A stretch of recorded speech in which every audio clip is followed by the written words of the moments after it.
Hello students. So today we are going to study question number 4 based on higher order linear differential equation with constant coefficient. तो जैसे मैंने आपको पहले जो 3 question बताए हैं पहले उसे देखा होगा आपने, उसे देखना। अभी ये क्वेश्चन नंबर 4 है, ये दूसरे केस पर लिया है। तो कैसे दूसरे केस पर है अब देखते हैं। तो पहले इसके रूट्स निकाल लेंगे जैसे हम लोग पहले करते हुए हैं अभी तक, फिर आप देखेंगे नेचर कैसा, उस हिसाब से इसको सोल्यूशन में निकालेंगे। ठीक है, तो लेट्स स्टार्ट। गिवन अब इक्वेशन जो दी हुई है, it's auxiliary equation is, because it is already given in symbolic form में दी हुई है, तो आप auxiliary equation निकाल लीजिए direct. so that is d cube plus d square plus 4d plus 4 equals to 0. so this is your auxiliary equation, right? now from here take d common, d square, so this will give you d plus 1. from here 4 into d plus 1 equals to 0. so what it will be, this will give you d square plus 4 into d plus 1 equals to 0. this implies d square plus 4 equal to 0 or d plus 1 equals to 0. so this will give you d square equal to minus 4, और इधर से आपको क्या मिलेगा, d equal to minus 1.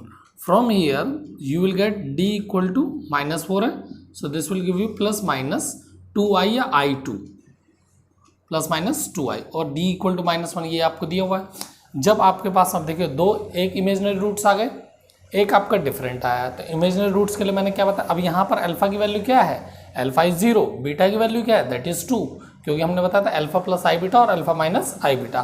So from here alpha is 0, therefore y equals to, आप चाहें तो पहले इसे लिख सकते हैं और नहीं तो लिखना चाहें तो इसे भी, वो कोई दिक्कत नहीं है। ठीक है, so y equal to c1 cos 2x plus c2 sin 2x, right, into आटा e2 पावर 0x, तो वो तो हो गया 1 आपका, plus c3 e to the power minus x। तो ये आपको समझ में आ गया कि मैंने इसके देखो अल्फा की वैल्यू 0 बता दिया, सो बीटा की वैल्यू 2 है, c1 cos beta x that is 2x plus c2 sin 2x into e to the power 0x आता that is 1 plus c3 e to the power minus x is the complete solution, is the complete solution. So this is your answer, right. सो अब इसके बाद में हम लोग एक और क्वेश्चन करते हैं और देखते हैं वहां उसके नेचर क्या आता है। ठीक है, so student this is question number 5, let's solve it. Question is d4y by dx4 plus 8d2y by dx2 plus 16y equals to 0। तो पहला काम अपना वही सेम, पहले इसको अब क्या है सिंबलिक फॉर्म में लिख लीजिए। हमने जो क्वेश्चन नंबर 4 किया उसमें डायरेक्टली दिया हुआ था, पर यहाँ नहीं दिया, तो हम लोग पहला काम क्या करेंगे, given equation can be written in symbolic form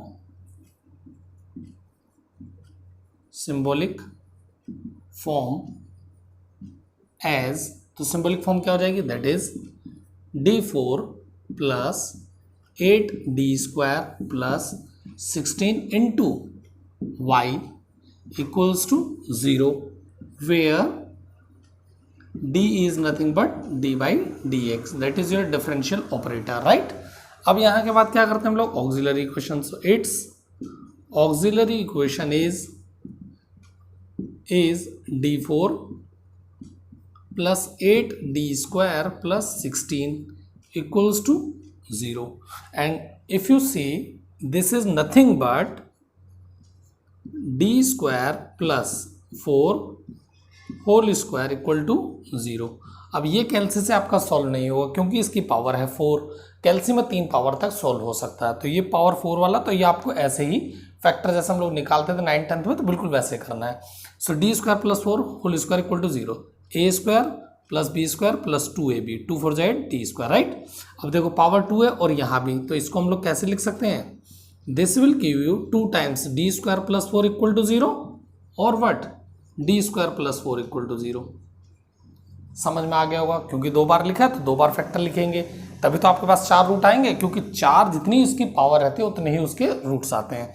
तो यहाँ से अगर आप निकालने की कोशिश करें, so this will give you D square equal to what -4। Same from here D square equal to -4।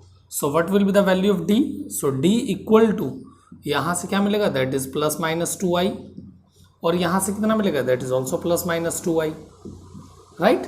तो आपके पास में दो पेयर आ गए इमेजिनरी रूट्स के, और दोनों कैसे हैं, इक्वल भी हैं। अब जब इक्वल है तो मैं ये केस नंबर चला गया कौन सा, 4 वाला, ठीक है, जहाँ पर 2 पेयर होते थे आपके इमेजिनरी रूट्स और वहाँ पर इक्वल होते थे। तो आपके पास अल्फा की वैल्यू तो 0 है दोनों केस में, और बीटा की वैल्यू कितनी है, 2।